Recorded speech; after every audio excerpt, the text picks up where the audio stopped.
I had this dream that all those hills had been leveled, the houses torn down. I saw it in my dream. And exactly the way I saw it, that's the way it happened. It's the tragedy of my life. Absolutely. I was responsible for uprooting, I don't know how many hundreds of people from their own little valley and having the whole thing destroyed. It's sort of taken on a mythical sense in people's memories, and then with the feeling that it was unfairly taken from them. So it's no wonder that people have strong feelings about it. He said, please, your son's in a baseball team. Let's go to the Dodgers as a family. I'll never go again. I hated it. I didn't enjoy it. It was like dancing on a grave. 1962. In Chavez Ravine, a few miles from downtown Los Angeles, baseball fans crowd the bleachers of the brand new Dodger Stadium to welcome their team from Brooklyn. The stadium sits on 170 acres of freshly cleared land that just 12 years earlier was home to over 300 families. The neighborhoods of La Loma, Palo Verde, and Bishop, the neighborhoods of Chavez Ravine.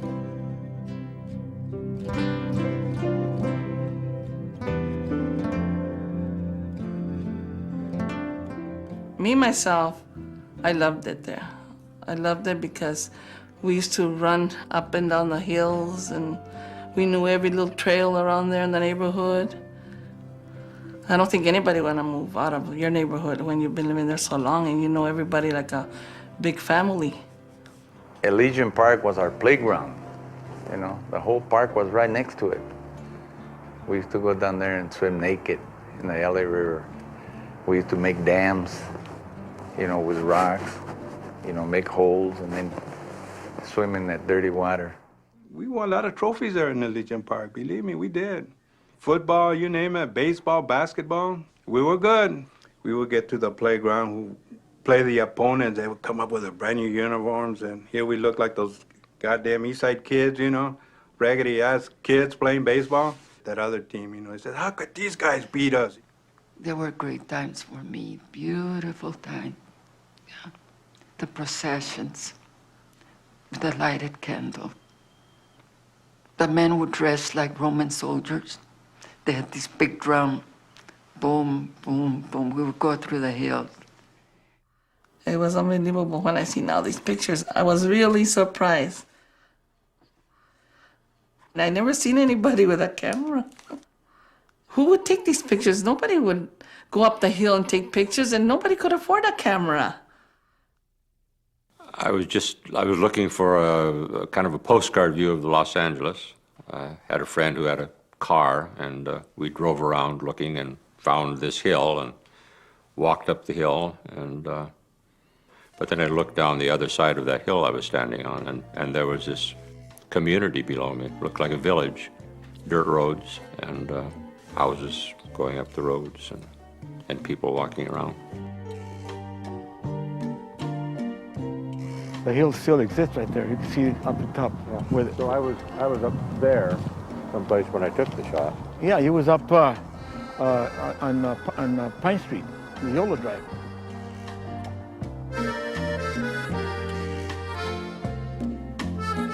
I made photographs in '48 and most of them in 1949. And I had very little luck in showing them or in getting anybody to even look at them.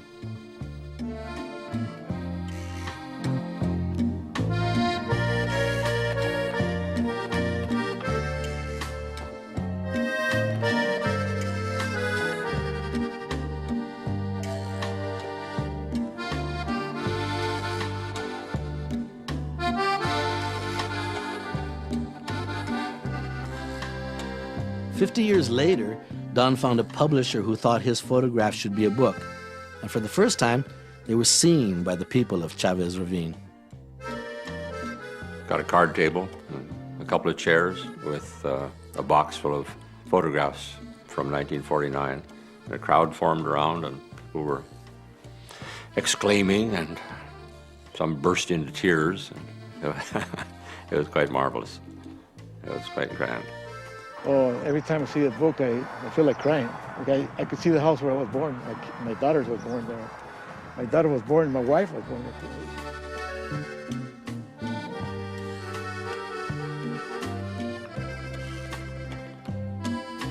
When I was a kid, I used to build model airplanes, kites, and I used to fly way on top of that hill. It was so clear. Many years back, you could see Playa del Rey, Santa Monica, and San Pedro. Just the city hall was the tallest building. And it was very nice up here. To me, it was just like a little ranch. My grandchildren, I'll take them up there for a ride. He says, Dad, was he born up here? He says, yeah. And they see the pictures on the book. He says, Jesus, those poor kids, huh? He says, yeah, that's the way it was in those days, you know. And barefooted and hand-me-down clothes and books and what have you. But you know what? We were happy. We were happy people. We used to make like sleds out of Cardboard boxes. From Kelvinator or Gaffers and Saddler, with the stoves or whatever came in. And just slide down. It was like a toboggan, except it was grass. About 20 minutes to get up there again. That was our recreation. When I see now these pictures, and I was excited about seeing them, but then I was kind of mad, resentful about what happened when we had to move out. In July 1950, the city of Los Angeles sent letters to the residents of Chavez Ravine, notifying them that they would have to sell their homes to make way for low-income public housing. Frank Wilkinson of the City Housing Authority led the project. Our city was the first city in the nation to get the first $110 billion in today's money for public housing in LA, where we were going to build 10,000 units. And Chavez Ravine was one of the prime places we found simply because it was predominantly vacant. So you could build without displacing so many people. It was something that really hit them hard, you know. Something like that happened. I mean, it's when they're gonna throw you out. They were forcing us out, really. They would tell us, if you don't sell, we're gonna condemn your property. You won't get anything out of it. So that scared us, a lot of people there. The Housing Authority, as a public entity, has the right to buy your home. They'll pay you a fair market value, and then you are required to sell. That's the power that we had. Yet I prepared a certificate to every family that I visited there, and I visited all those people, saying when the project is built, you and your family will be the first priority to get there. You can pick the part of the project you want to live in. That never happened. They never built anything like that. They just went ahead and built the Dodger Stadium. And Richard Neutra and Robert Alexander were picked as the architects for the site, and they worked for months designing, writing, doing beautiful plans. We had playgrounds, church, school, everything. We were completely idealistic in feeling that what we were offering was good for the city of LA, but good for the people who were being displaced. We were going to have first crack at moving into those projects. Now, if you could imagine 100 acres of lush, green, beautiful hills, and a handful of Mexicans living there with vegetable gardens and a few pigs and goats and a little church and, you know, being all condensed in a little postage-size tenement, it just doesn't make any sense. It simply doesn't wash. We were ripped off. My dad made a mistake. You know, the guys from the city came and knocked on the door, and they offered him $9,600. So my dad said, wow, you know, I really made some money, you know, I made a killing. That's what he thought. So when we moved out of there, and my dad had to buy another house, they were $9,600. They were $15,000, $17,000, $18,000. They didn't want to move. They didn't want to lose their friends. They didn't want to lose their homes that they'd built from nothing. Some people didn't move. You know the story about what happened there. But the majority of the people moved when they got their initial papers because they didn't think that there was a way to fight it. Our community, our barrio, was well represented in World War II. And some of our GIs, our veterans, were coming home from the wars. And at that time, they were getting the news that the people were going to be uprooted from the neighborhood. And I remember my uncle meeting with some of his war veterans in front of my grandma's house. He says, "There's a bunch of bullshit what they're trying to do to our parents and to us. Our government was good enough to take us out of our neighborhood to fight a war. We come home to what? To find out that they're going to outroot us from my neighborhood? That was a bunch of bull." Carnal, póngase abusado, ya los tiempos han cambiado. Usted está muy agüitao y está mucho atravesado. Antes se bailaba el swing, boogie woogie jitterbug, pero esto ya torció y esto es lo. They had a big meeting over at Legion Park with the city officials and community people. And my grandma got up, you know, and she says, "You don't have no right to," in Spanish, right? He says, "You don't have no right to buy us out or kick us out of our neighborhood. A lot of my kids, a lot of my grandchildren raised and born here." And then she says, "Besides, you bastards, my son died for my property. Can you replace my son?" Then she started crying. That was it. It was very sad that we had to move away because we were like a big family. And a lot of my friends were there too, my cousins. And the one that really hurt me a lot was my grandmother. We were very close with her. My father bought property out in Lincoln Heights, and she couldn't go with us because we were too many. I remember looking at my house. I knew I wasn't going to see it again. I just looked at it once, and I refused to look at it again because I knew I was going to break down.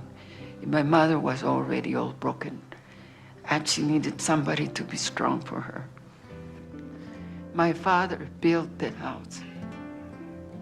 I was born there.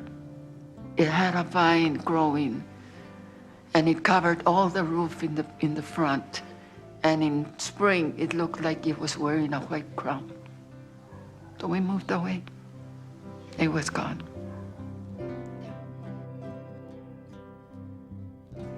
And you know, I've never felt about any other house the way I felt about that one.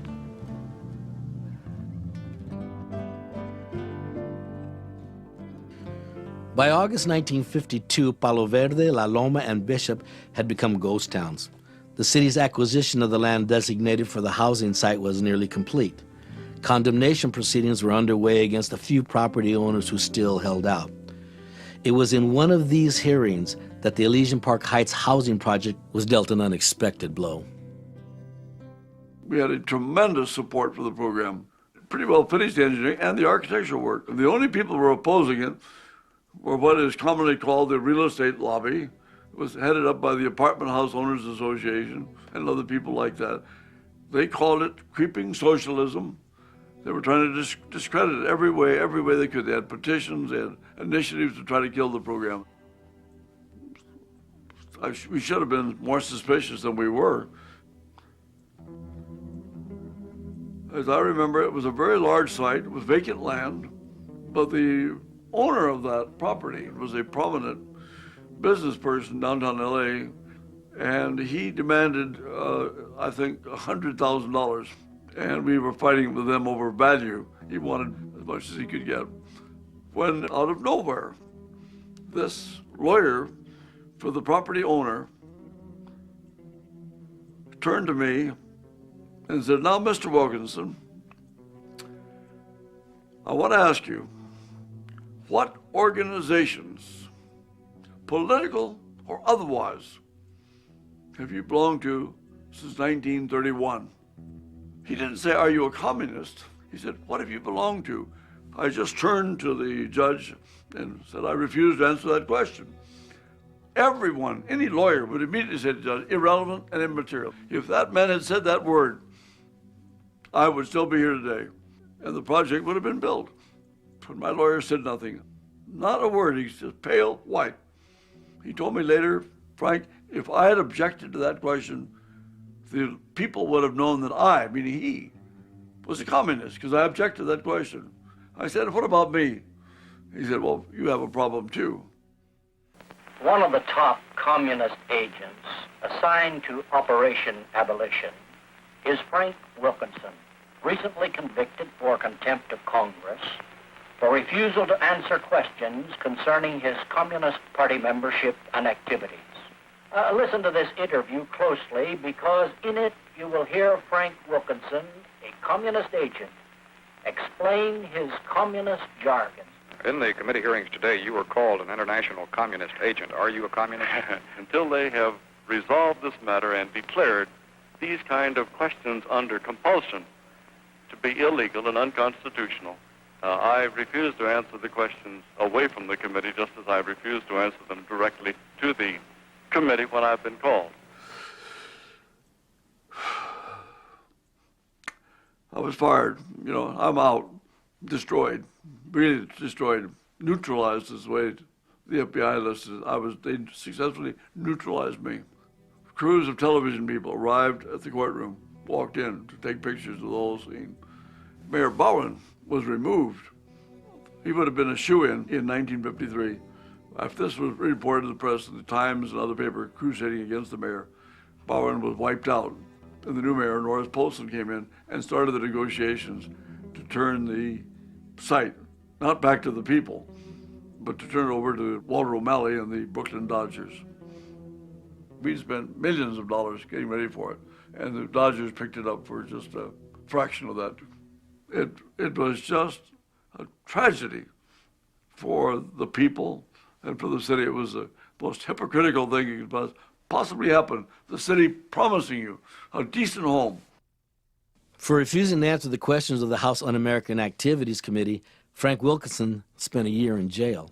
It was the beginning of Frank's own legal battle against the FBI, which had targeted Frank as part of a deliberate effort to destroy the nation's public housing programs. Our lawsuit started in 1980, lasted 12 years. It cost Loeb & Loeb, the law firm who represented me, it cost them $1 million in pro bono money. It was an ACLU test case, and we finally won. And on winning that, we get 132,000 pages on my life from 42 to 80. And in there is the story of Chavez Ravine.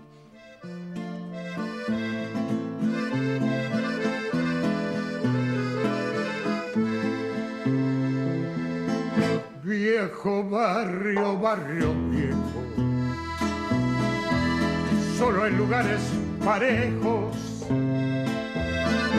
donde un día hubo casa, donde vivió nuestra raza. Solo quedan los escombros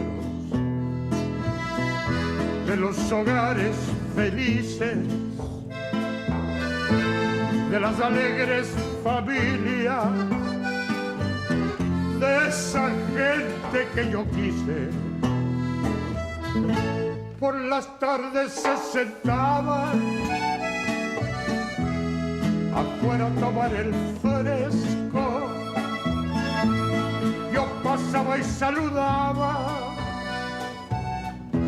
y aparece que oigo el eco. ¿Cómo está doña Juanita?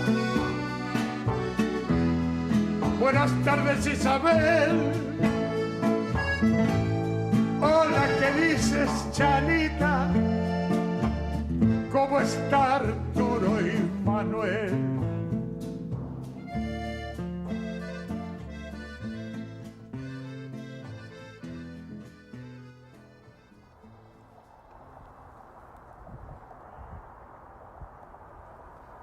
See them trees over there? Yeah. This hill right there, they knock it down, see? And the stadium, see this hill? That's where the stadium sits. We're looking right there down at the bottom of the parking lot.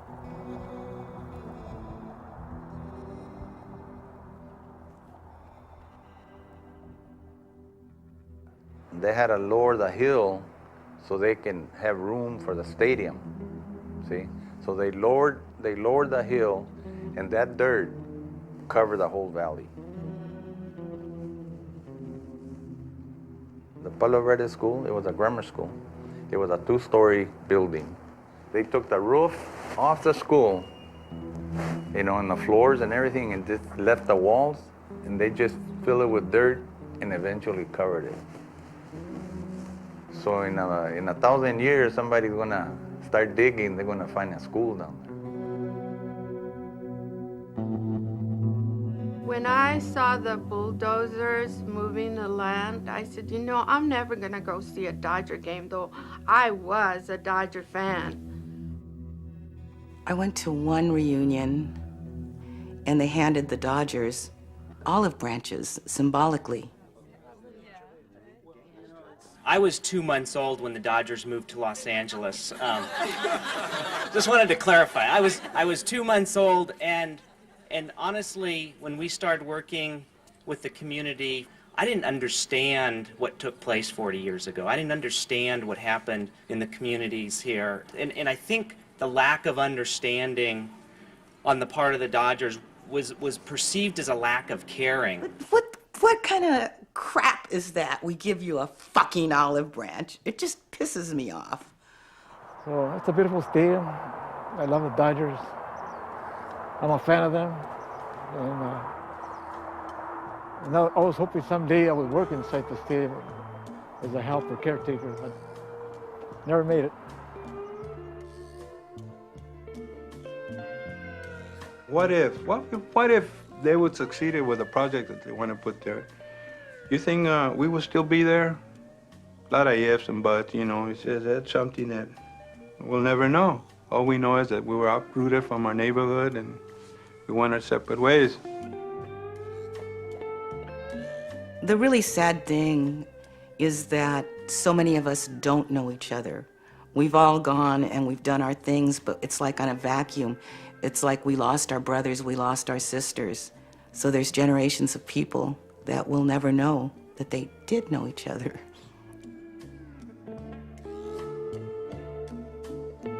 A lot of time passed. I think it was about a dozen years. And by then, Dodger Stadium was built. I was in town working, photographing on assignment, and I thought I would go visit the old neighborhood.